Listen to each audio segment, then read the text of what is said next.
العمال اللي معانا النهاردة في حتة تانية خالص. في الفيديو ده هنشوف مع بعض أمهر وأذكى العمال في العالم اللي بيقوموا بشغلهم بكل احترافية ومهارة غير عادية.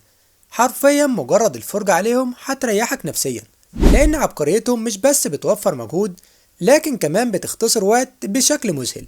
استعد تشوفوا شغل مبدع هيخليك تفكر مرتين في ازاي العمال دي بتعمل كده. انا محمود المغربي، ويا ريت لو عجبك الفيديو ما تنساش تدعمنا بلايك واشتراك في القناة. صلى على النبي وطيارة على الفيديو. المميز هنا في مهارة العامل ده انه وفر وقت ومجهود طويل جدا في تنزيل المواسير، وكأنه بيشتغل بنظام دقيق من غير ما يحسسنا بصعوبة الشغل. تخيل بقى انك لما تطلب بيتزا العمال دولا هم اللي هيجهزوها لك، تفتكر هتوصل لك بسرعة قد ايه؟ حرفيا هتوصل لك في لمح البصر. الراجل ده بمهارته وبذكائه تحس انه مش مجرد عامل، ده كأنه بيستخدم الذكاء الاصطناعي وهو بيرفع المواسير على العربية بكل دقة وسلاسة. لو كان في مسابقة لرص البطيخ العامل ده كان هيبقى البطل بلا منازع. النهاردة اثبت لنا ان مع كل تمرينة بتتولد مهارة جديدة، وده مثل حي قدامنا. العامل ده فعلا عبقري، قدر يفاجئنا بفكرة مبتكرة وجديدة جدا، والذكاء ده هو اللي بيخلينا بنشوفه بشكل مختلف. تخيلوا مهارة العمال هنا بفضل إبداعهم وذكائهم قدروا يوفروا وقت ومجهود كبير جدا في الشغل.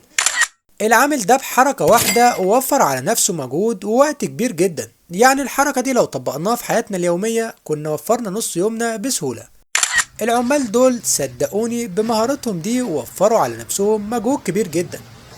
العامل ده بسبب مهارته في الشغل هيحسسك ان الدنيا جميلة وبسيطة، وتقدر تعمل كل حاجة في شغلك بكل سهولة وبساطة.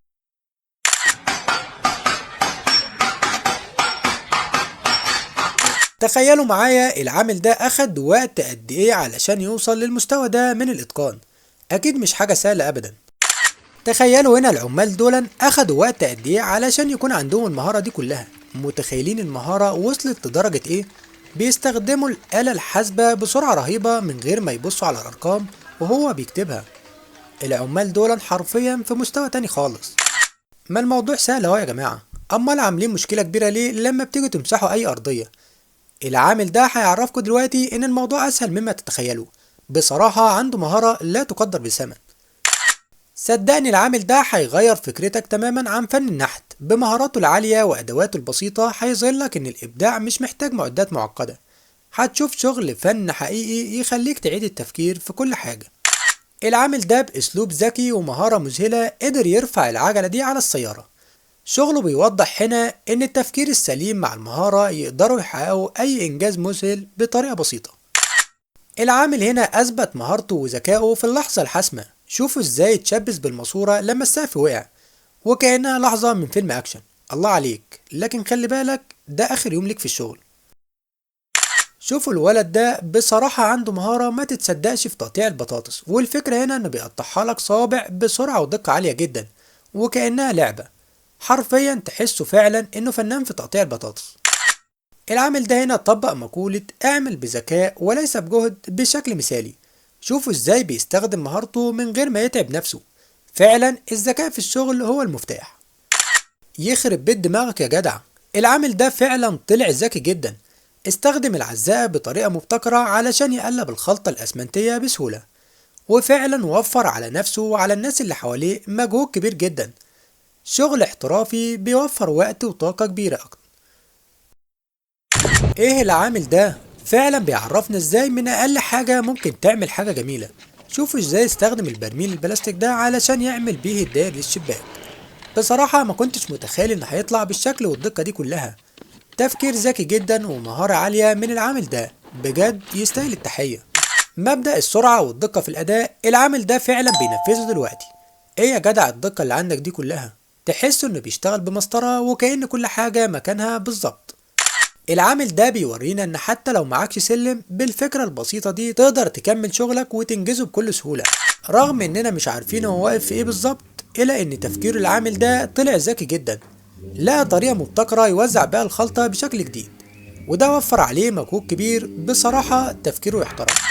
الطلبية دي لو وقعت كانت هتبقى كارثة بكل معنى الكلمة. لكن شوفوا العمال دول باستخدام ذكائهم ومهارتهم عرفوا يتصرفوا ازاي. يا سلام لو عندنا عمال نقاشة زي دول في مصر. الشقة ما كانتش هتاخد يوم واحد معاهم وكانوا هيخلصوها بسرعة وكفاءة. بصوا هنا وشوفوا كمية المهارة والدقة اللي عند العامل ده. بيرفع قصعة المونة بمنتهى السلاسة وبيستلم اللي بعدها على طول ومن غير أي توقف. العامل ده بمهارته بيخلينا نشوف الشغل الصعب بيبقى سهل جدا في ايده، وكأن كل حاجة بتتحول لعملية بسيطة. بصراحة العمال دول فكرهم عبقري، لفوا العمود لف الجاتوه. العامل ده بسبب مهارته كأنه بيقول لنا شوفوا الموضوع سهل وبسيط خالص، انتوا ليه مكبرينه؟ العامل بتاع السيراميك ده عنده مهارة جميلة جدا في اللي هو بيعمله دلوقتي. بص عليه وهو بيشتغل وشوفوا في النهاية السيراميك شكله هيطلع ازاي. والله شكله هيبقى أجمل بكتير مما كنا متخيلين. ببساطة الآلة دي ومع المهارة الفظيعة للعامل ده تقدر تخلص شقتك في دقايق معدودة. حاجة مش طبيعية. السرعة والإتقان ده هيخلوك تتمنى يكون عندك واحد زي ده في كل شغلانة. الو. لو كل الشغل فيه عمال زي دول خليك متأكد ان شغلك هيوصلك تمام ومن غير اي مشاكل. الاحترافية والدقة بتاعتهم حاجة تخليك مطمن تماما. يا رجالة الموضوع مش بالسهولة اللي انتوا شايفينها. العمال دول بيخلوك تحس ان هما بيرموا لبعض علب بسكوت مش قوالب طوب ضخمة. ايه المهارة الجميلة اللي عندكوا دي. العامل ده بجد عنده مهارة وموهبة ما تتصدقش. شوفوا ازاي بيرسم السيراميك كأنه آلة مبرمجة مخصصة للشغل ده، بس والله احسن من الآلة بكتير. الاتقان اللي بيشتغل بيه يخليك مش مصدق ان ده بني ادم اصلا. وللاسف وصلنا لنهايه الفيديو، لكن الاوقات اللي بقضيها معاكم بتكون من افضل الاوقات، وبصراحه ساعتها بكون فرحان جدا. ويا ريت ما تنساش تتفرج على باقي الفيديوهات على القناه، وما تنساش اللايك الجميل وتشترك في القناه. اشوفكم بخير، سلام عليكم.